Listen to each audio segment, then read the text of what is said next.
McCoy. You can guess it. This week we're going to talk about one of my favorite tractors, the International Harvester tractor. It looks like we might get a little thunder shower, so we'll have some action out in the rain. So first and foremost, we really have to draw the names for 4 weeks that we have been so busy we've forgotten to draw the names. So we're drawing names for anyone who shares our Toy and the Real McCoy video on Facebook. And so from 4 weeks ago, we have a hat full of names here, and I'm going to shake them up a bit. And I'm real sorry for the delay. We'll try never to do that again. But running a dealership, working 7 days a week, trying to maintain things around the home place here, we've got our hands full. So I shook them up, and our winner from 4 weeks ago, Rick Thomas, a genuine hillbilly from Virginia, of all places. So we won't ship that to him. We're going to make him come and get it because he owes us a visit. We know that old hillbilly. He's an old ready-mix driver from Virginia Concrete down there, and a heavy equipment operator and mechanic. And incidentally, he's our cousin. So, Cousin Rick, you just won yourself a hat and a shirt, but unlike anybody else, we're not sending it. You're going to have to travel your ass up here to get it. Should have delivered it 2 days ago. There you go. We should have drawn this before.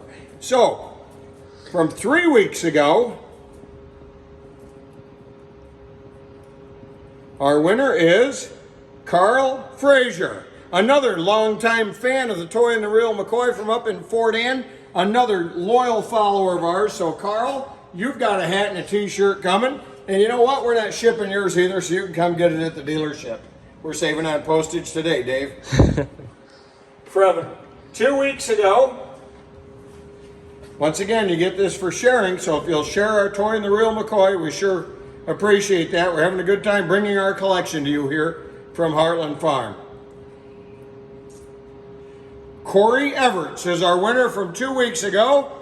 And I almost think that the vehicle we did that day was something Corey asked. Was that the day we did the West Coaster? Was that 2 weeks ago? The West Coaster was Easter Sunday. It was Easter, so 3 weeks ago.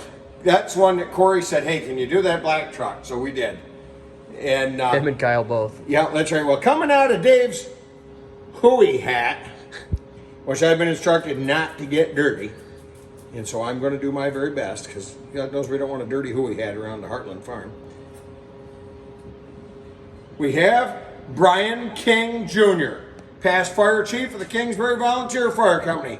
Hats off to all our volunteer firefighters. Brian, you know where to come see us. Dave, we didn't spend a penny on postage this week. I know, we got all local. We got all locals except that hillbilly in Virginia. And if he wants a hat shirt, he's going to have to come up here and drink beer to get it. So, this week's topic is the International 5488 tractor. The 5488 was the top of the line in the 88 series of the International Harvester tractors. These tractors were introduced in 1981 and manufactured until 1985. International Harvester, for those of you that don't know or don't know the history, was formed in 1902. It was a merger between the McCormick Harvesting Machine Company and the Deering Harvester Works and 3 smaller companies, and that's when International Harvester was formed, 1902.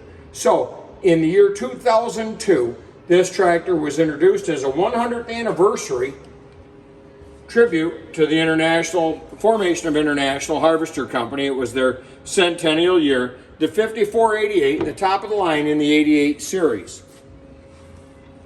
This tractor was a 466 cubic inch DT series International Harvester inline 6-cylinder turbocharged and intercooled engine.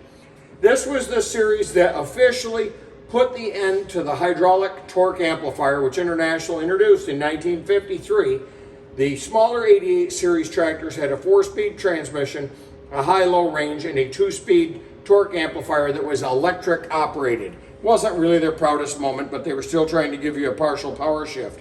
The bigger 88 series all had the 666 lightning shift transmission, 6 gears with a side-to-side shift, still on the wrong sides, on the left side. They were kind of getting in that habit of putting shifters on the wrong side at that point. And so, is it on the right side? It's on the right side. Are you going to be right? No, that one. I'm right on that one. All right. I'm sorry, folks. It's on the right side. I haven't been in this tractor in a while. And I drove 88 series when they were brand new. So Dave wins this week on the shift. 666 lightning shift transmission. So you've got 3 down in a row in a zigzag lightning bolt formation, side-to-side power shift, up and down. That was the replacement for the hydraulic operated torque amplifier. So it was a 2-speed partial power shift.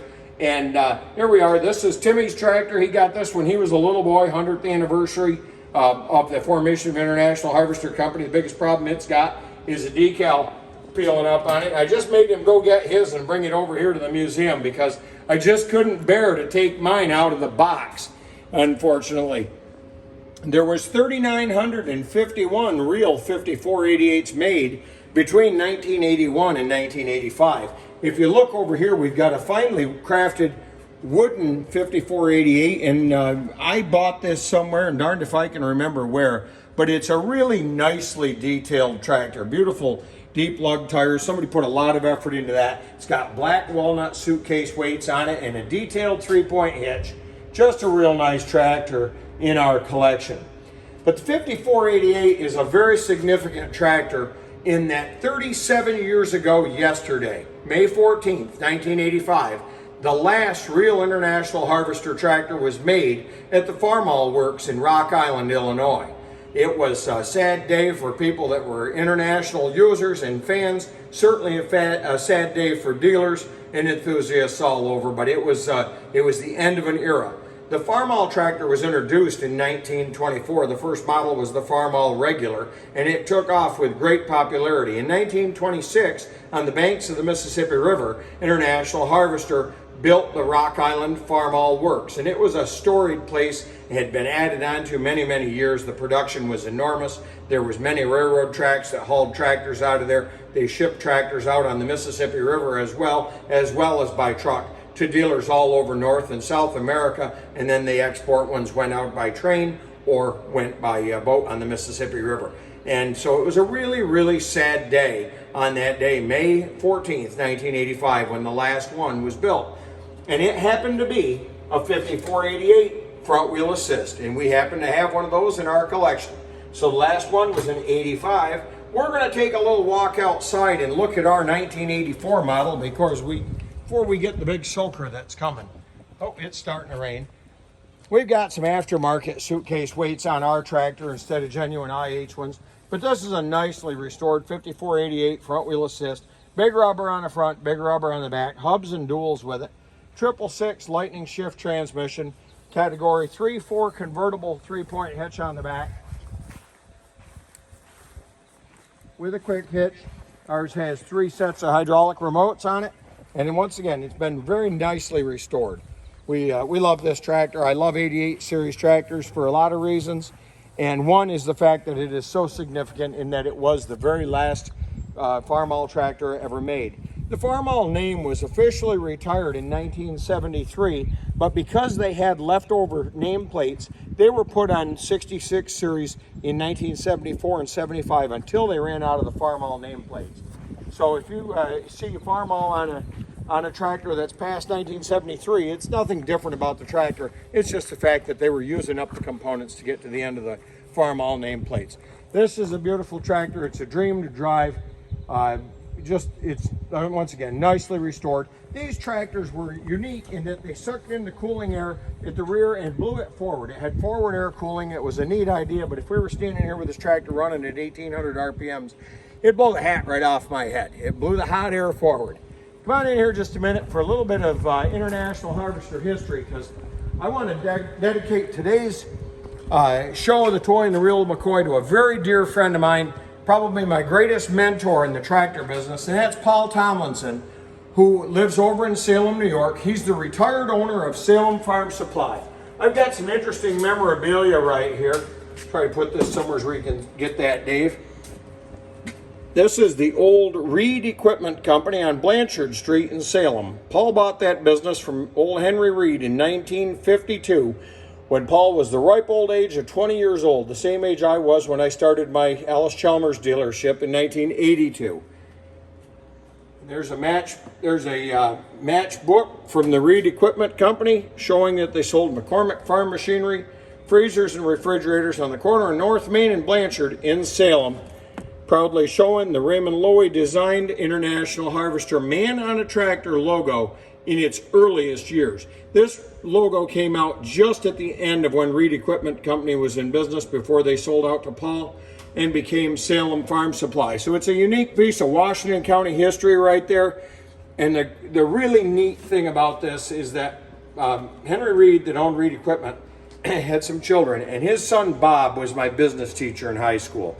And I got to tell you, that's one of the reasons I love that class. Bob Reed was a nice man, and we could talk International Harvester, which as a kid growing up, it was my love. Who'd have known I would have ended up as a John Deere dealer?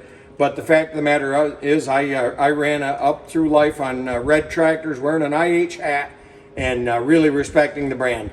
You'll notice if you ever come to Heartland Farm that whether it's tractors, trucks, or even some construction equipment we have here, we have a great representation of International Harvester equipment. We truly love the brand. We respect it. It is no more. International sold their agricultural equipment interests in 1984 to Tenneco, which was the parent company of Case, of J.I. Case at that point, and it became Case IH. And the real IH went away that day in May of 1985 when they built the last true international tractor. They certainly have a great following today. They're now merged with New Holland, and it's known as CNH Global, Case New Holland Global, with a majority interest owned by Fiat of Italy. It's just how it is, and there's nothing you can do about it. There's been a lot of transition among the industry and among the tractor makers over the years, and of the old line companies, there's only one that's still who they started out as, and that is John Deere. We'll talk more about John Deere another day, but today, out of the greatest respect for International Harvester, my friend Paul Tomlinson, who was our local International Harvester dealer, a great mentor, teacher, friend, and just like a godfather to me, we dedicate today's show, and we ask that you share this if you would and get your name in the hat. We promise to draw it on time next week for a hat and a t-shirt. Thanks for joining us. You can watch us also on YouTube as Tractor Tim and the Toys. God bless you all. Have a great week. Don't leave your truck idling because at $6.50 a gallon for diesel, it's getting pretty expensive.